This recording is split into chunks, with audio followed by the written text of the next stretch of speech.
2025 সাল থেকেই কিন্তু শুরু হয়ে গেছে বিটা জেনারেশন, এবং বিটা প্রজন্মের শিশুরা কিন্তু প্রযুক্তি এবং এআই দ্বারা অনেক বেশি প্রভাবিত হবে। এবং তার আগে যে জেনারেশন জেনজি, যেটা অনেক বড় একটা রেভলিউশন করে ফেলছে এবং বিশ্বব্যাপী সব জায়গা থেকে, তারা কিন্তু প্রথম প্রকৃত ডিজিটাল নেটিভ জেনারেশন আমরা বলে থাকি।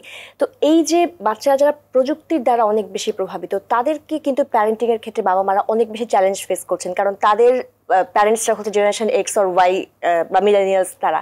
তো সেই জায়গা থেকে আসলে প্যারেন্টিংটা কেমন হওয়া উচিত নতুন প্রজন্মের ক্ষেত্রে? যে বয়সে আমরা ছোট থেকে বড় হয়েছি, ওই সময় কিন্তু আমাদের তখন মোবাইল ফোন ছিল না, এবং মোবাইল ফোন কিন্তু আমাদের জীবনে এসছে অনেক অনেক পরে।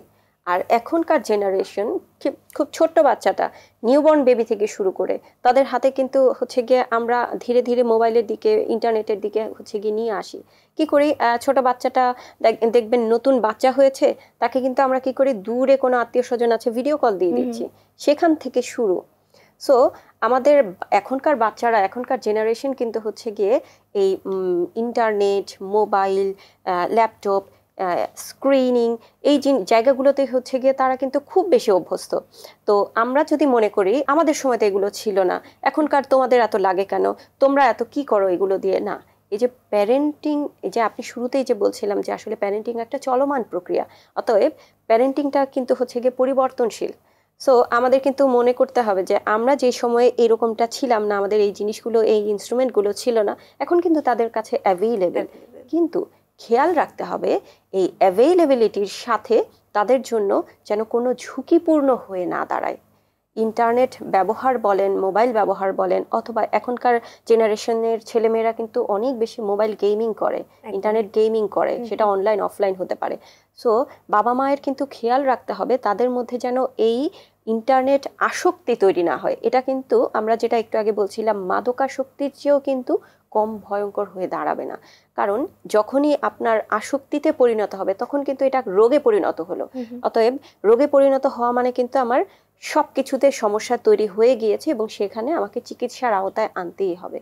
অতএব মোবাইল ব্যবহার বা ইন্টারনেট ব্যবহারের ক্ষেত্রে বাবা মাদেরকে আসলে খুব গুরুত্বপূর্ণ নজরদারি করতে হবে। নজরদারি ইন এ সেন্স যে কোন বয়সে আমি কতটুকু ফোনটা ইউজ করতে দিব, ইন্টারনেট ইউজ করতে দিব, ইন্টারনেটের অ্যাক্সেসটা কতটুকু হবে।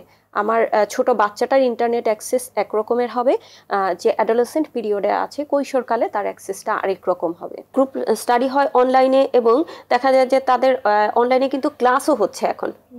করোনা সিচুয়েশন, তখন তো মোটামুটি আমরা অনলাইন ডিপেন্ডেন্ট, পড়াশোনা থেকে শুরু করে সব কিছুই ছিল, কিন্তু এখনো কিন্তু হচ্ছে অনলাইন ডিপেন্ডেন্ট অনেক কিছু হয়, এবং আমাদের ক্লাসরুম আছে, টিউটোরিয়ালগুলো ওখান থেকে দেখতে পাচ্ছি। রাইট।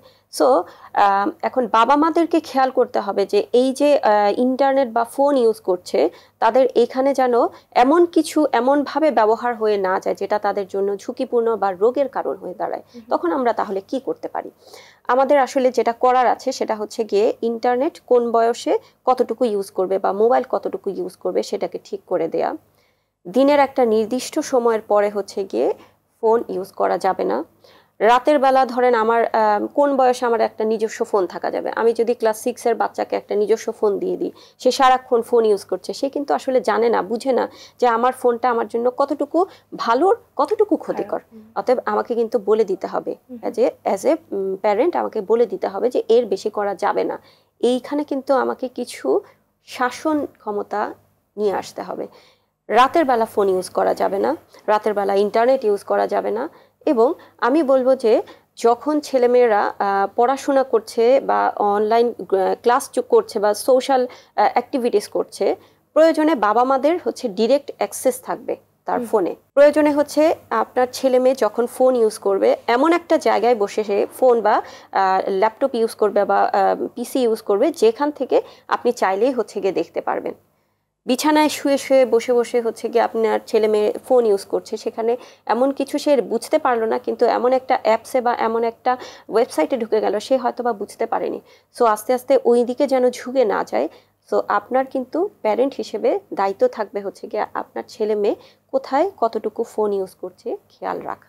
একদমই তাই। এবং তার কারণ জন্য কিন্তু বাবা মাদেরকেও আসলে প্রযুক্তির দিকটাকে অনেক বেশি সাউন্ড হওয়াটা আসলে প্রয়োজন। কোন অ্যাপস ইউজ করছে, কোন অ্যাপসের ইউজ কতটুকু, নিজেদেরকেও হচ্ছে গিয়ে আসলে আপডেটেড করতে হবে।